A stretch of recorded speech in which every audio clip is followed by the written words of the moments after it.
அதனாலதான் சுத்தி பார்க்க போறோம். எங்க போறோம்? சுற்றுலா போறோம்ல. சுற்றுலா எதுக்கு போறோம் அப்படின்னா நல்ல எனர்ஜி கிடைக்கும். அங்க போய் இப்படி பார்க்க தானே போறோம். எதுக்காக போறோம்? அங்க போய் வாங்க போறோமா, இடம் வாங்க போறோமா, குடியிருக்க போறோமா? சுற்றுலா வந்து எதுக்கு நமக்கு?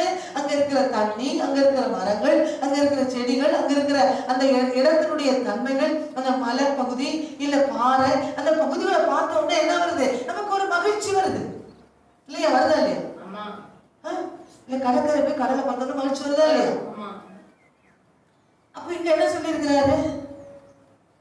வாசனை வீசக்கூடிய தவிர நான் உன்னை எப்படி வைப்பேன்? லீபனோனுடைய வாசனை போல உனக்கு வைப்பேன். அப்ப அதை தேடி போற பாருங்க. அந்த சுற்றுலாவை தேடி போய் சுத்தி பார்க்க போகலாம். அந்த ஊர் நல்லா இருக்கும், இந்த இடத்துல நல்லா இருக்கும் அப்படின்னு சொல்லி பார்க்கும்போது ஆஹா இன்னும் அழகா இருக்கு. ஆண்டவர் படைத்த படைப்பை பாருங்களேன். இந்த மலையை பாரு, இந்த தண்ணி வருத பாரு, இந்த அழகை பாரு, இந்த பூக்களை பாரு, எவ்வளவா இருக்கு. ஏன்னா அந்தந்த மண்ணுக்கு தான் அது வரும். அங்கங்க இருக்கிற அந்த மண்ணுடைய தன்மைக்கு தான் அந்தந்த செடிகள் வளரும். அதனாலதான் அந்த பகுதியை தேடி நம்ம பார்க்க போறோம். அப்ப அதெல்லாம் என்ன செய்யுதுன்னா நமக்கு மகிழ்ச்சியை தருகிறது, நமக்கு சந்தோஷத்தை தருது. நம்ம அதை பார்த்துட்டு வந்தோட நல்ல எனர்ஜி நமக்கு கிடைக்கும் இல்லையா? நமக்கு நம்ம உடம்புக்கு நம்ம பாடிக்கு நல்ல எனர்ஜி கிடைக்கும். அதனாலதான் ஒரு மாசத்துக்கு வந்துட்டு என்ன செய்யும், ஏதாவது போய் பார்த்துட்டு. நான் என்ன தெரியுமா சொல்லுவேன், அந்த ரிலையன்ஸ்ல